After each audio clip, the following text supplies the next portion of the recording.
จอลูกหนังมีคอมมานเตที่เด็ด3คู่ประจำวันเสาร์ที่14เดือน3ปี2026เอามาเลือกไปในคู่หนึ่งในศึกพรีเมียร์ลีกอังกฤษเตะในเวลา00:30ของคืนนี้การพบกันระหว่างจ่าฝูงอาร์เซนอลปัจจุบันมี67คะแนนจะเปิดบ้านต้อนรับการมาเยือนของเอเวอร์ตันอันดับ8มี43คะแนน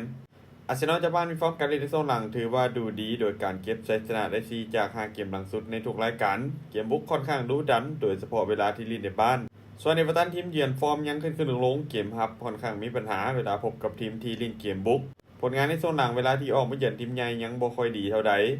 ผู้เกมคาดว่าอาร์เซนอลจะเป็นฝ่ายที่ครองบาสและบุกเข้าใส่เป็นหลักส่วนเอเวอร์ตันน่าจะถอยไปลิ้นตั้งรับลึกและรอจังหวะการเล่นเกมส่วนกลับถ้าหากอาร์เซนอลสามารถยิงประตูแรกขึ้นนำได้ไว้เกมมีโอกาสที่จะเปิดและสกอร์จะไหลได้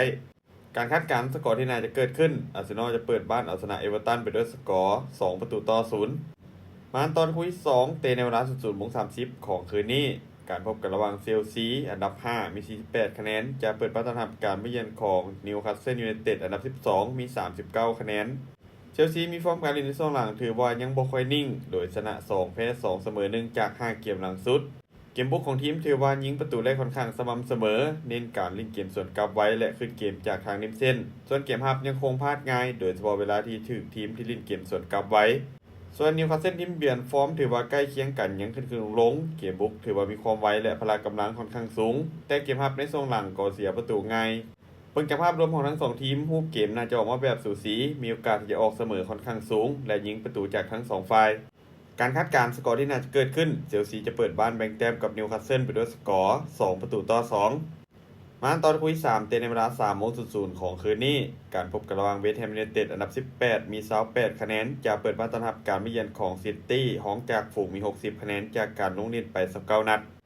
เวสต์แฮมฟอร์มในช่วงหลังถือว่าค่อนข้างดีโดยการเก็บชัยชนะได้3จาก5เกมหลังสุดเกมบุกของทีมถือว่ามีความอันตรายเวลาที่เล่นในบ้านจุดเด่นของทีมคือการเล่นเกมสวนกลับและลูกตั้งเตะปัจจุบันพวกเขาต้องการคะแนนเป็นอย่างหลายเพราะต้องการหนีจากโซนตกชั้นส่วนซิตี้พวกเขาเป็นทีมที่มีมาตรฐานค่อนข้างสูงเน้นการคล้องบาลต่อบาลด้วยความแม่นยำเกมบุกมีความหลากหลายและสร้างโอกาสได้หลายเวลาพบกับคู่แข่งที่ลีดตั้งรับปัจจุบันพวกเขาต้องการคะแนนบ่ต่างกันเพราะพวกเขายังคงลุ้นแชมป์ในพรีเมียร์ลีกเบิ่งจากภาพรวมทั้ง2ทีมมีแรงจูงใจที่ต้องการเก็บคะแนนแต่ถ้าเบิ่งจากคุณภาพผู้เล่นและแผนการเล่นซิตี้พวกเขายังคงดูดีกว่า